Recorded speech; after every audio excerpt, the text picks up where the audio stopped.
In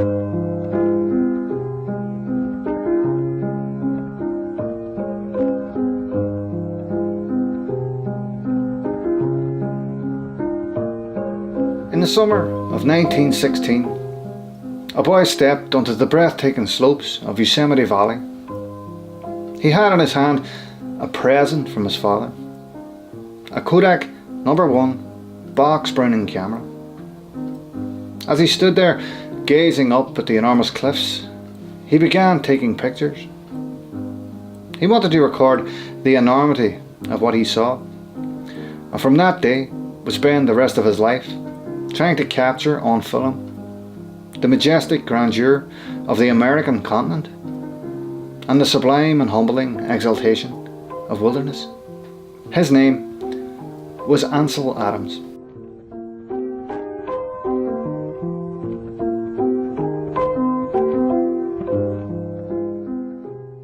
My name is George O'Hagan, and today I'm going to delve into the life and work of one of the most influential masters of landscape photography. Nowadays, the process of taking a picture has become so easy.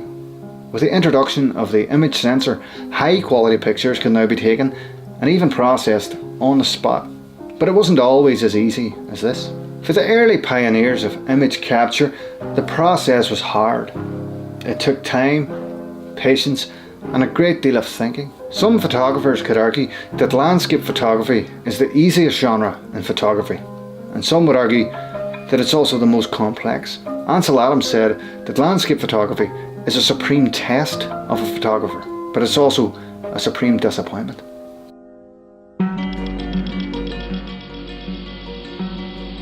Ansel Easton Adams was born on the 20th of February 1902. At age 12, he was then educated by a private tutor, his Aunt Mary and his father.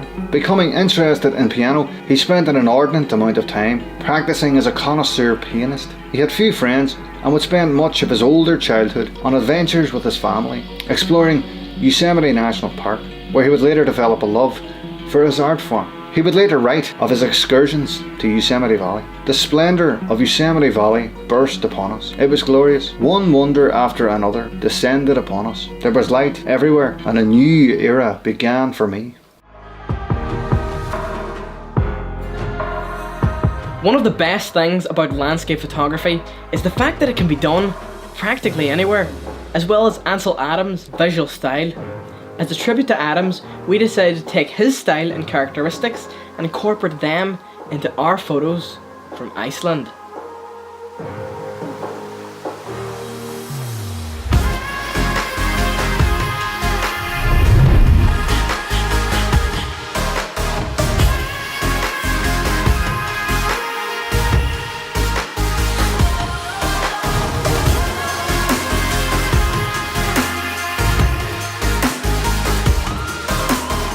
Iceland is one of the most spectacular islands in the world. This is because the island is being ripped apart by the North American and Eurasian tectonic plates. This geographical position on a divergent boundary means the island has to put up with some slight seismic activity. This activity also produces some spectacular mountain ranges.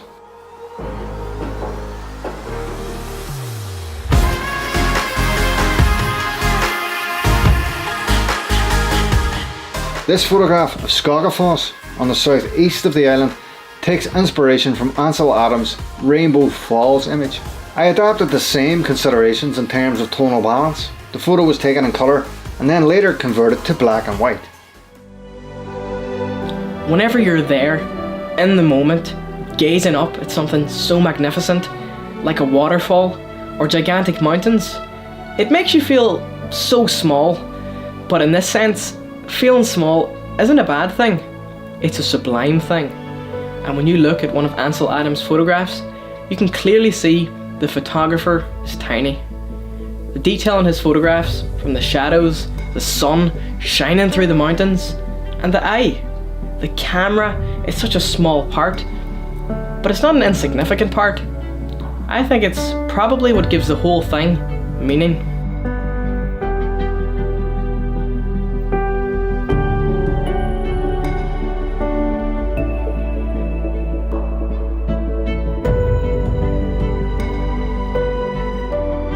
For Ansel Adams, the Kodak Browning he used as a child on his excursions to the Sierra Nevada mountains or any other camera of that period wasn't good enough. As he learned more and more, he began to develop a more artistic image with more dynamic range, more tone, but ultimately more feeling. Because the viewfinder did not give him an exact representation of what he imagined in his mind's eye, Ansel Adams developed a technique which he would later call visualization, where he worked the settings and exposed the plate to best suit the way he wanted the picture to look.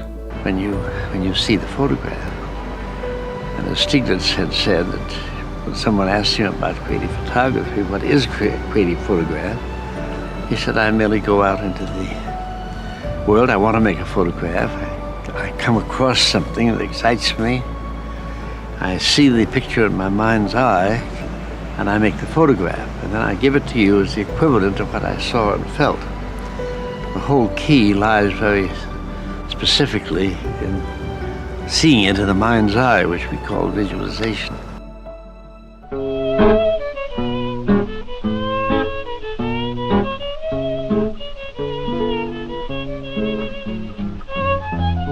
Ansel Adams first set out to pre-visualize an image on April 10th, 1927, on a trip with his future wife Virginia to the famous Half Dome in Yosemite National Park. He used his technique of visualization to attempt to create an exact copy of what he imagined in his mind's eye, carrying his glass plates bellows camera, 2 lenses, 2 filters, a massive wooden tripod and 12 glass plates. Ansel Adams made his way onto the so-called diving board, a stone ledge which gave him an uninterrupted view of the Half Dome's massive granite face. After he had used nearly all his glass plates, he had still not got an exact representation of what he imagined in his mind's eye. There was no excitement in the frame. This is the point when Ansel Adams knew what he was doing with the camera. He knew he could change the outcome of the picture. So he changed to a red filter, set the aperture to f22 and exposed the frame for 5 seconds.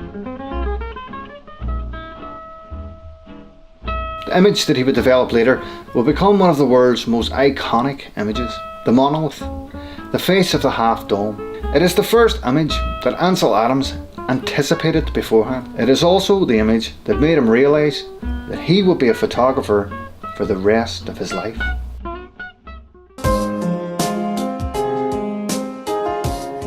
Whenever I take a photograph, I can often imagine what it's going to look like before I press the shutter. But because I use a digital camera, that whole thought of visualization tends to fall apart, as I can take as many shots as I want until I get it right. I think because Ansel Adams was restricted to his medium, whether it be film or glass plates, he really had to think about every single shot, and after doing this over time, he seemed to develop a technique and a deep understanding of our abysmal primal facets, allowing him to create some of the most memorable depictions of landscapes of all time.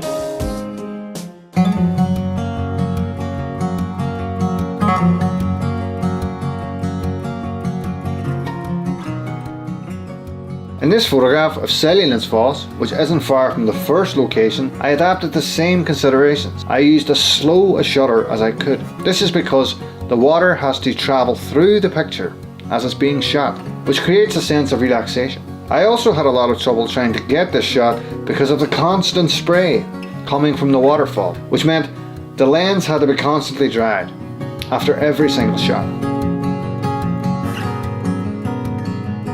Even the cameras of today, no matter how expensive, still don't come close to the extreme dynamic range of the human eye. Ansel Adams' ability with contrast, dynamic range, tone in the darkroom is what really made him stand out from the rest.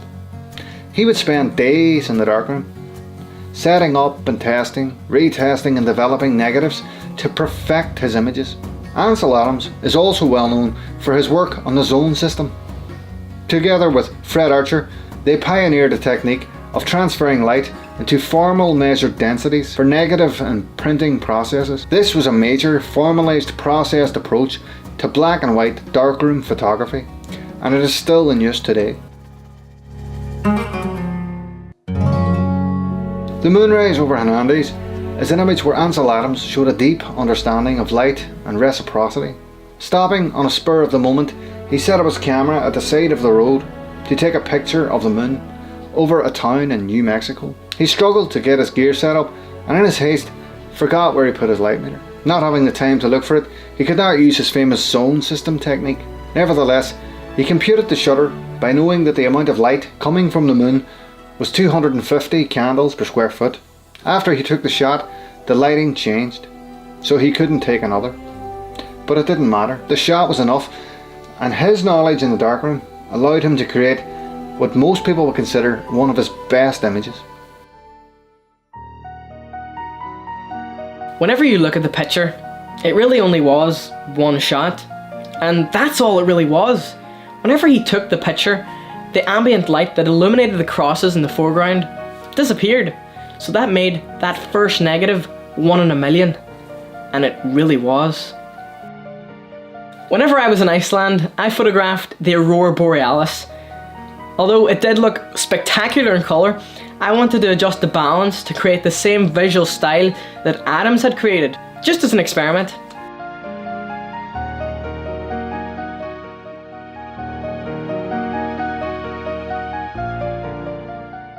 So what have we learned from Ansel Adams? His techniques with visualization, his use of the zone system, or even how he used filters? We wanted to apply Ansel Adams' characteristics in some 21st century photography. Here's some images we took in Ireland with a drone.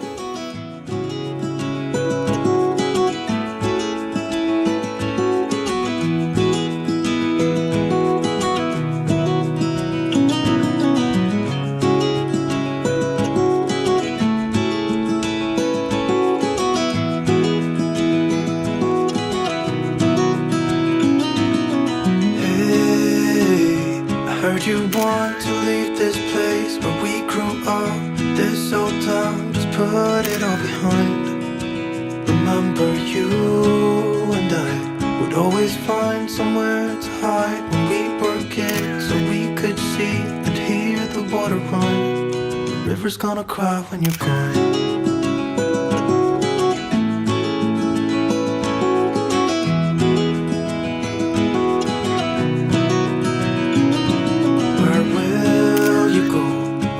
You miss the ones you know. I'll be here, hanging on, waiting for your call. Seems like time as a wave passing by, leave a mark in our minds to turn to memories. The river's gonna cry when you're gone, gone, gone, gone. The river's gonna cry when you're gone, gone, gone, gone. River's gonna cry when you're gone, gone, gone, gone. River's gonna cry when you're. River's gonna cry when you're. River's gonna cry when you're gone.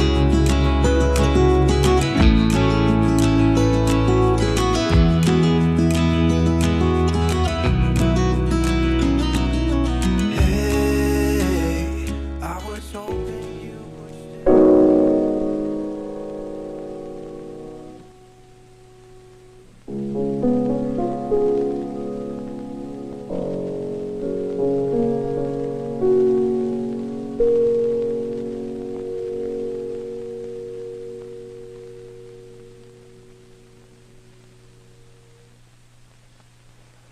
Perhaps music is the most expressive of the arts. However, as a photographer, I believe that creative photography, when practiced in terms of its inherent qualities, may also reveal endless horizons of meaning.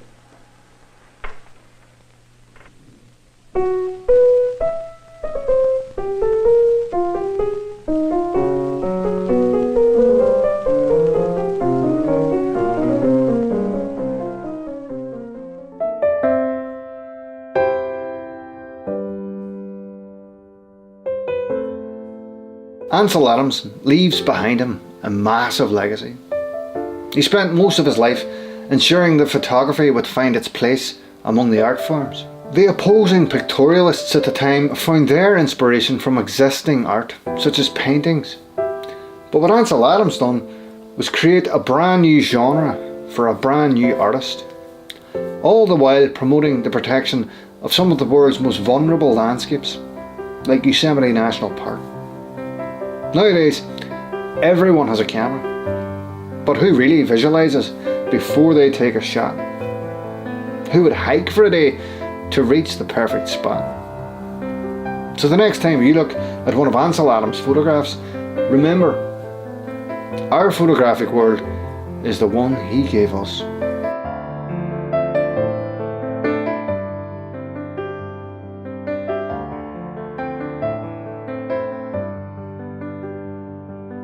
Someone asked him about creative photography, what is creative photograph? He said, I merely go out into the world, I want to make a photograph.